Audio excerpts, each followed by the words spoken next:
Mwamba. A main dish from Democratic Republic of Congo.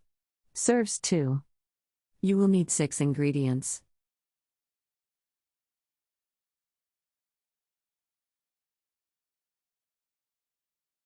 Step 1. Season the meat with salt and black pepper and allow to stand for about 20 minutes.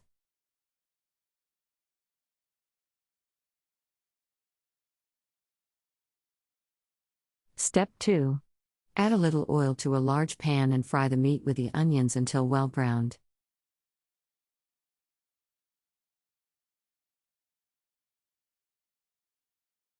Step 3. Add the chilies and tomatoes and fry for a few minutes, then add just enough water to cover the ingredients. Bring to a boil, cover and reduce to a simmer.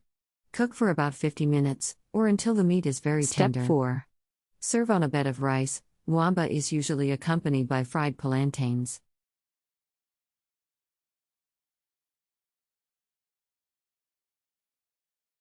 Country Reports, Culture, Countries, Travel.